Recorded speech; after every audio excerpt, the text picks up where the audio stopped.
That's another 95 cents, please.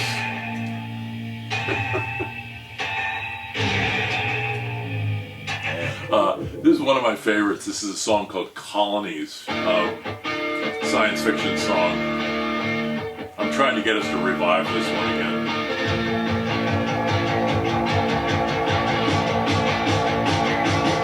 What literature was being read? What books were being read? What was going on, like in the kind of the social circles, where these, like these clubs where you would play? A lot of novels and science fiction. John was very well read and liked poetry, as was Tom, as was myself. There's a song a little bit later, which is actually, the lyrics are taken right from a science fiction book. I'll talk about it when it comes up.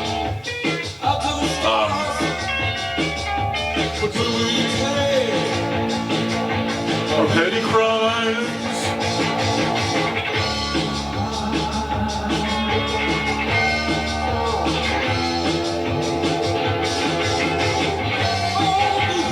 So these were all recorded in that garage at Northgate.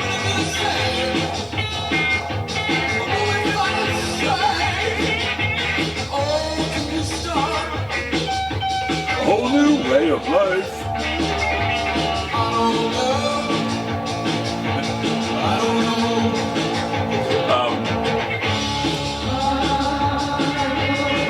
When I hear this, and I'm just talking about my own playing here, I hear someone who's learning his instrument as he on the job.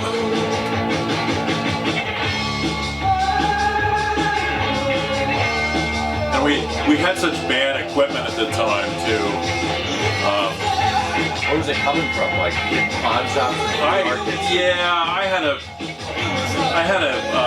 bass I really didn't like the sound of, and an amp that was much worse.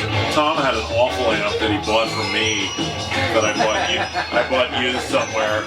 He actually used it for about a year before he could afford to give me $100 for it, or whatever it was.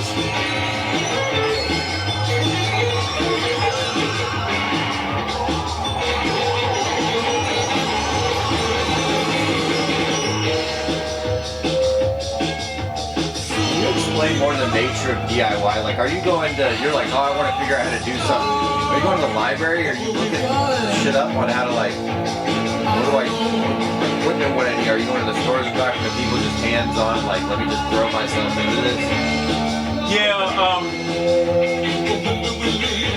I mean, I had some sort of vague interest in playing music and being in a band, but the last quarter of my undergraduate at the University of Washington, I was done with all my regular credits, and I signed up for some just classes just to get credits.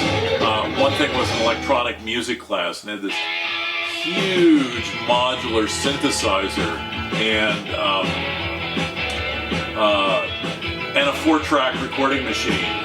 And Tom and I lived in the same house at the time, and we started going in and just recording stuff. And then we were recording stuff using cassette recorders in the living room, just making weird noise. There was a AM radio station at the time, KZAM, that was playing a lot of, their programming was music for moderns, and they were playing Gang of Four, Squeeze, Elvis Costello, and there was a DJ, Steve Rabo, who was kind of the most notable of their DJs, a Evergreen College guy, and Evergreen College has churned out a lot of interesting, wacky people over the years. A lot of bands as well, and Rabo would have these weekends where he would play cassettes of everything that was sent to him. So we recorded some stuff and sent it to him for his weekend. I still have some of that stuff. And he would just play. Yeah. No questions asked, no nothing. No questions asked.